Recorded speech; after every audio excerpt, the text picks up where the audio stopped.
bold and understanding here. Get my post analysis on that Alexander Usyk and Tyson Fury fight, man.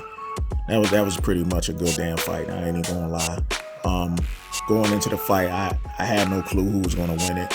I saw weaknesses in both fighters and stuff, and both of those weaknesses played out in this fight, to be totally honest with you. So we already know Usyk with the body, and joints was affecting him, and Tyson Fury, you know, leaving his hands down a lot. He leaves his chin exposed sometimes because he back straight up and he gets cracked a lot too. So both of those weaknesses came into play in this fight, along with both of their strengths. Both of their strengths came into play in this fight as well. I mean, Tyson Fury, don't get me wrong, I know a lot of people don't like his antics and everything, but the one thing about him is that he's a real fighter at the end of the day.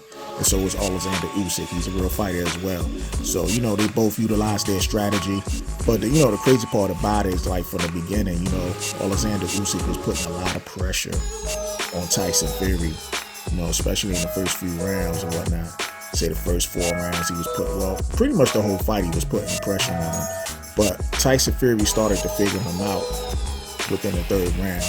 And then the 4th round, he actually start taking over, and then I believe in the 5th round, even the 5th or the 6th round, he actually hurt Alexander Usyk and whatnot, and it started to look bad for Alexander Usyk at the end of the day. So, you know, after 7 rounds, I started to show a little bit concern for Alexander Usyk. I just figured like maybe Alexander Usyk was going to get knocked out, but then, you know, Alexander Usyk caught that 2nd win in the 8th round. And then, you know, you could tell like he got that 2nd win, and then he carried that energy to the 9th round where he actually dropped Tyson Fury, knocked him to the ropes, had Tyson Fury on wobbly legs big time. And there could have been a couple of times where the referee could have called the knockdown, but finally, when it was too obvious, you know, that the ropes really helped Fury stand up, the referee called it a knockdown.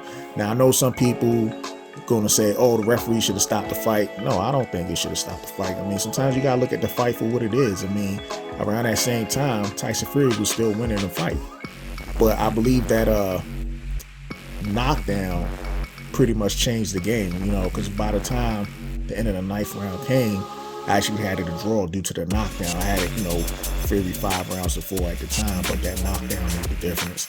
And then, you know, it carried all the way through to the end of the fight, you know what I'm saying? It started to be a little bit more competitive once Fury started to get his legs back. And, you know, personally, my score, you know what I'm saying, I had it even on the rounds, but my score was 114-113 for Alexander Usyk.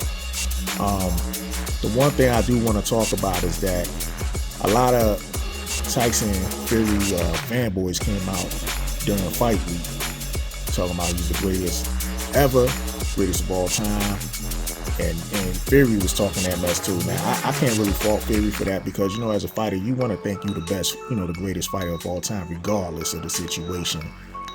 But at the same time, I'm going to talk about his, you know, his fans and whatnot. His fans were saying that they was pumping that mess up. However, Fury didn't come through on the biggest moment, you know. And this goes to show, to me, is that when people jump the gun and don't let his career play out to the point, and they have this situation and make these conclusions, they start to look stupid when the reality sets in. Now, to say Tyson Fury is the greatest of all time, to me, I thought it was laughable because he's not even the greatest guy from the UK. I give that to Lennox Lewis.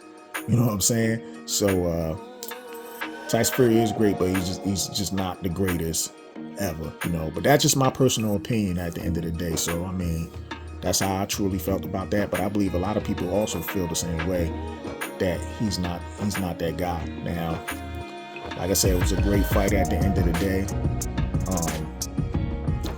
Another thing I'm going to touch on is a lot of people wanted to downplay both of these guys' opponents by taking shots.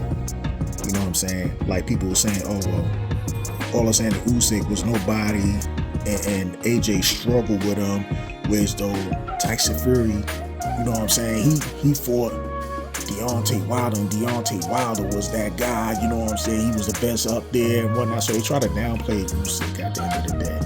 And, you know, sometimes I gotta, you know, people need to understand, you gotta let the fights play out at the end of the day. I mean, you know, props to Deontay Wilder, but he's not a skillful heavyweight. I mean, without his power, he will be a below average Joe, you know what I'm saying?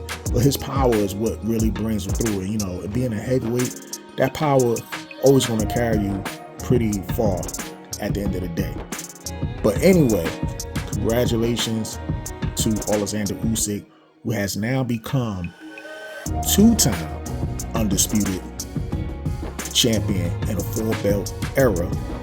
2 times undisputed. So he joins the likes of Clarissa Shields, Terrence Crawford, Naoya Inoue. So Alexander Usyk is within that company. Congrats, big dog. And that's all I have. Watch your Bold and Understanding. Rate, comment, and subscribe. And on the end of that note, family, peace.